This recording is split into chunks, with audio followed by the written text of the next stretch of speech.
Salut à tous, aujourd'hui je vous propose une petite vidéo unboxing de l'écran FPV Sharp Vision en 7 pouces qui coûte à peu près 140 € avec DVR et 110 ou 120 je crois dans la version sans DVR. Donc DVR c'est l'enregistreur qui permet d'avoir une trace de ce que vous voyez sur l'écran au cas où vous perdiez votre quadcopter ou quelque chose comme ça.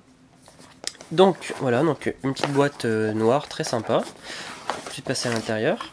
On retrouve tout d'abord l'écran.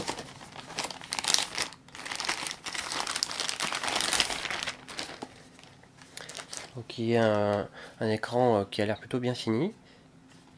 Donc c'est un écran 7 pouces avec une dalle mat. Ici c'est bien parce que j'ai pas encore enlevé la petite protection de l'écran. Sur le devant on retrouve juste le petit logo et une LED bleue qui va s'allumer pour indiquer l'activité de l'écran, si on est en train de, si l'écran est allumé, si on est en train d'enregistrer ou pas. Sur le derrière, on retrouve ici donc nos deux antennes, puisque c'est un écran qui a un récepteur Diversity intégré. Donc Diversity en fait c'est-à-dire qu'on a deux récepteurs séparés et ça va choisir automatiquement le meilleur signal entre les deux antennes qu'on branche. Donc ça c'est vraiment un très bon point pour un écran comme ça. On a ici la fixation, donc pour les rails verticaux ou pour les trépieds d'appareil photo par exemple. On a ici de quoi passer les sangles pour attacher les batteries, sangles qui sont fournies avec, je vous montrerai ça un petit peu après. On a ici la prise d'alimentation, un petit haut-parleur je pense. On a ici nos boutons de contrôle et un capteur de lumière. Sur le côté, on a ici un bouton interrupteur on-off avec le port micro SD. Et sur l'autre côté, on a ici les connecteurs de l'écran, donc les deux connecteurs entrée-sortie et un port USB. Je vais vous enlever la protection pour voir un peu à quoi ça ressemble. Donc là vous voyez qu'on a un écran mat. Donc l'écran rend vraiment bien, hein. On a l'air vraiment d'être sur un écran de bonne qualité. Donc je vais vous montrer le reste du package. On avait ici une petite mousse de protection de l'écran. En dessous, la petite trappe, on retrouve ici tout d'abord une petite notice. Donc, qui va expliquer peut-être les différents menus ainsi que les fréquences auxquelles l'écran marche. Ensuite on a ici une petite visière pour l'écran qui va venir se scratcher sur l'écran. Il faudra mettre un petit peu de velcro sur l'écran, hein. Hop, qui est fourni avec bien sûr. Et vous avez ici votre visière, sachant que l'écran est déjà quand même très lumineux, donc il n'y aura peut-être pas forcément besoin de la mettre, même en plein soleil, je verrai, hein. Mais bon, elle est fournie avec, donc c'est vraiment un bon point, c'est une visière rigide. Donc, ensuite, on a ici nos câbles entrée-sortie, donc qui vont venir se brancher sur les deux ports qu'on a vus sur le côté de l'écran, ici et ici.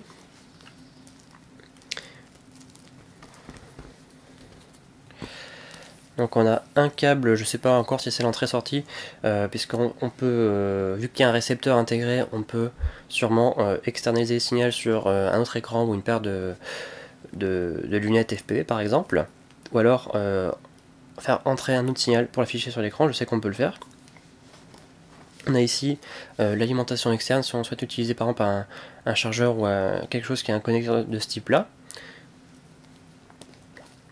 Sachant que moi je préfère quand même utiliser la batterie pour plus de mobilité évidemment, hein. Ensuite on a avec donc notre velcro qui va venir se fixer sur tout le pourtour de l'écran pour pouvoir mettre la visière. On a ensuite deux straps, donc des straps à batterie qui vont venir se glisser sur l'arrière de l'écran pour venir fixer notre batterie LiPo ici, pour alimenter l'écran. On a aussi dans le pack une petite sangle, par exemple pour accrocher votre télécommande si vous voulez, pour faire un peu de pub à Sharp Vision. Donc voilà, c'est quand même sympa d'avoir ça. Ensuite on retrouve nos deux petites antennes bâtons, donc qui vont venir se fixer ici. Moi je vous conseille de ne pas les utiliser, mais on en fournit toujours avec. Bon, c'est des antennes plutôt bas de gamme, mais c'est toujours sympa d'en avoir, ça peut dépanner. Et on retrouve ici nos deux connecteurs d'alimentation, donc ils vont venir se brancher ici. Ça permet soit de brancher une LiPo avec un XT60, soit une LiPo avec une prise DIN. Donc voilà, pour quand elle sera branchée ici, évidemment, quand elle logera sur le bas de l'écran. Donc ils ont pensé à tout.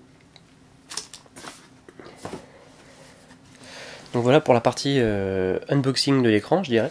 Je vais maintenant vous faire une petite revue des menus et différents modes de fonctionnement. Donc pour ceci, j'ai besoin du câble d'alimentation qui se branche ici. On a besoin d'une batterie, sachant que je crois que c'est préférable de mettre minimum du 3S.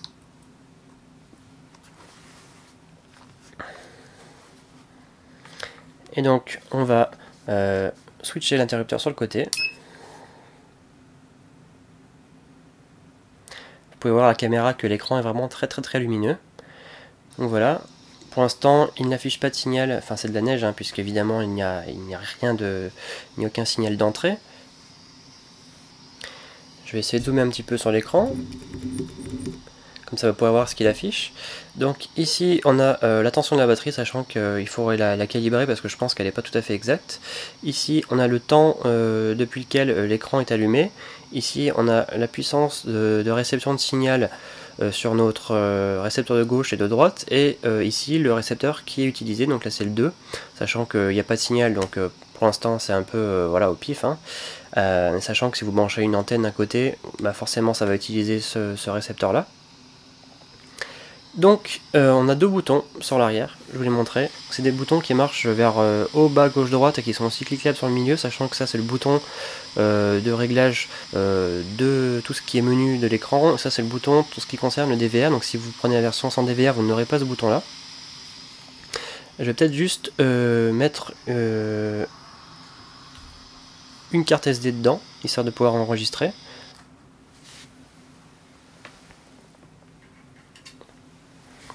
Voilà, donc j'ai une petite carte SD 16 Go, pas besoin de prendre non plus des cartes ultra rapides, hein, puisque on est sur des résolutions qui sont quand même assez faibles, je dirais, puisque je crois que l'écran affiche du 800 par, enfin 480 par 800, quelque chose comme ça, donc c'est pas non plus des résolutions de malade.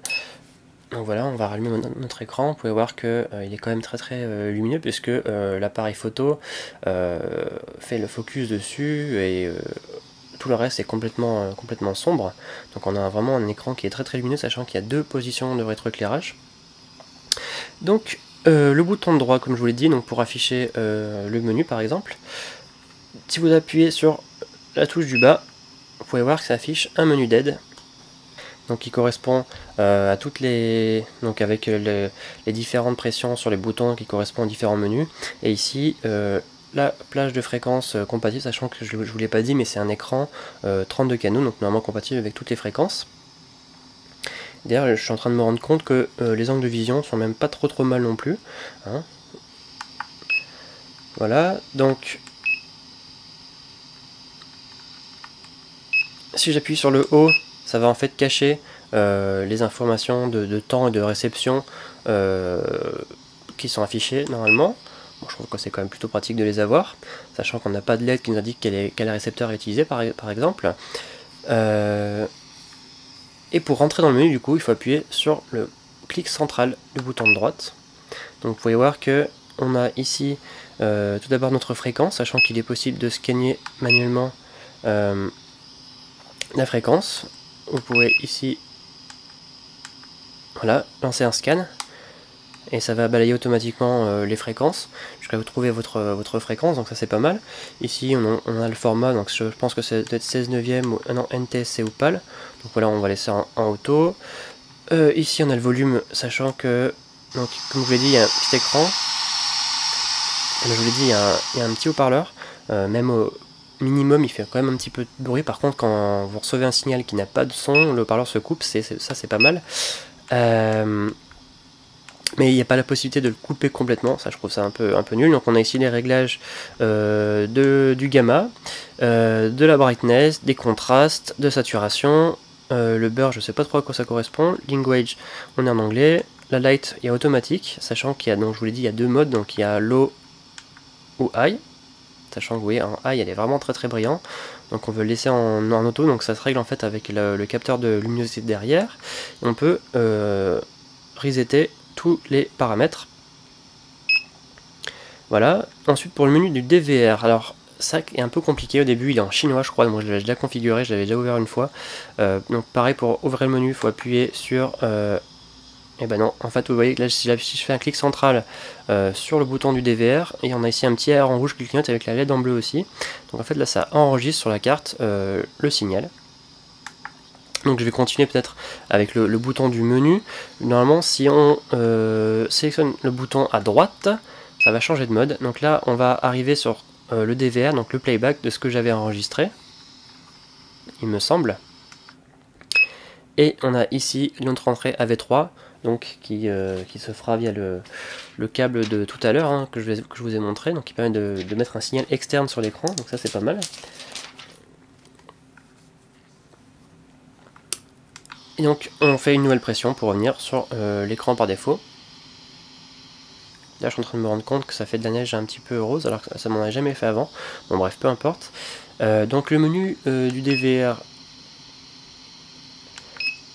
Voilà, donc si vous faites une pression gauche sur le bouton menu, ça va stopper le timer. Bon, pourquoi pas. Voilà, donc il n'y a rien d'autre à montrer pour ce bouton. Alors pour le bouton du DVR, en fait il faut aller se caler sur le menu du DVR pour avoir accès au menu. Donc là vous voyez qu'on est sur la fonction DVR.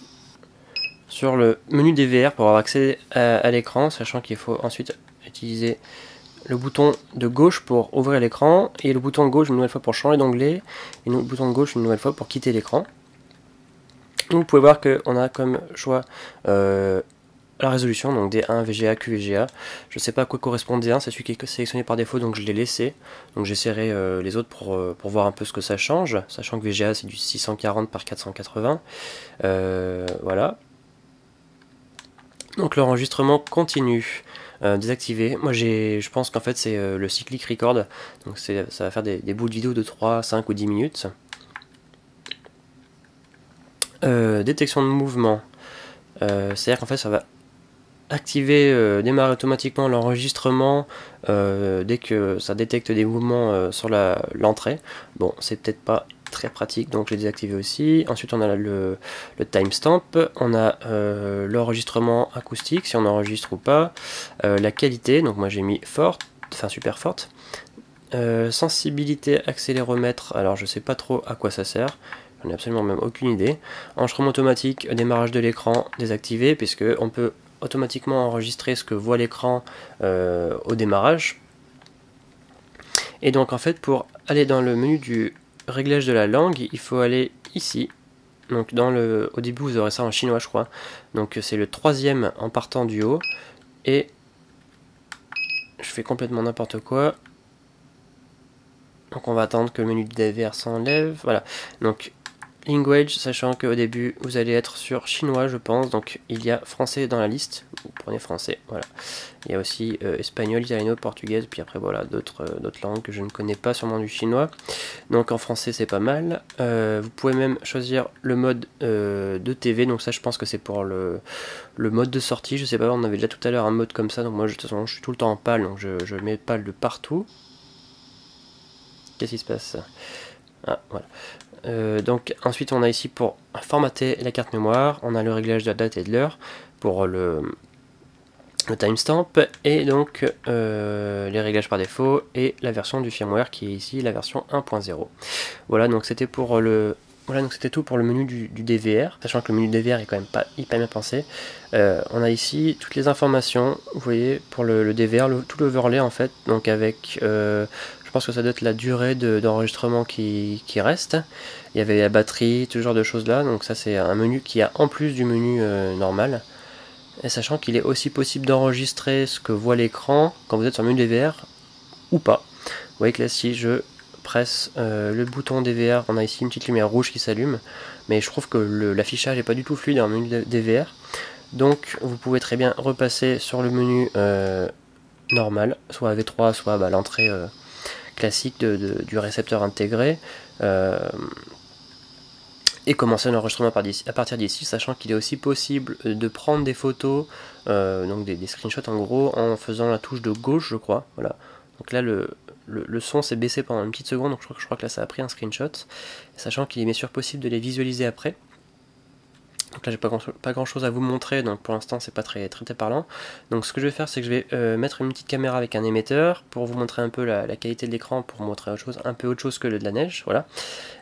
Donc je fais ça tout de suite et je reviens vers vous. Voilà, donc je suis allé chercher un petit transmetteur 600 mW sur lequel je vais brancher ma caméra.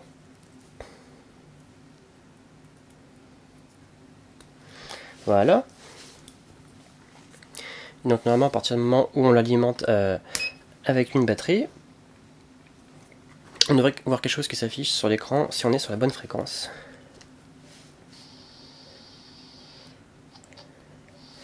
Vous pouvez voir qu'il a détecté une variation dans la fréquence, un signal même ultra faible, puisque j'ai branché la caméra qui est ici.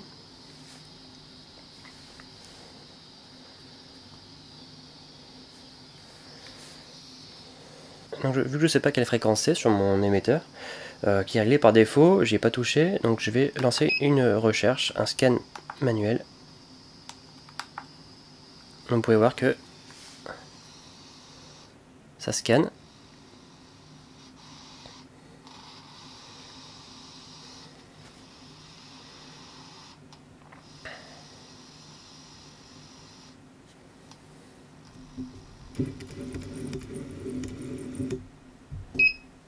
Et donc ça y est, il a trouvé ma fréquence. Donc là, on lui dit scan. Il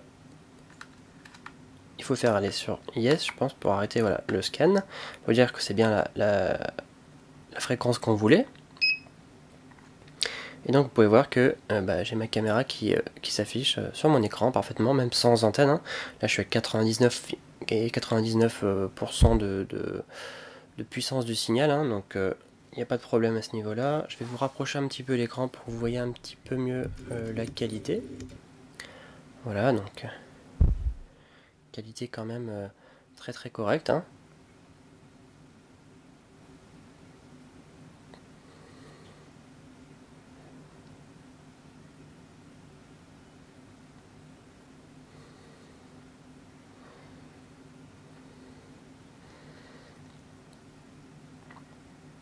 Et donc ça permet donc d'enregistrer tout ce qu'on voit sur l'écran.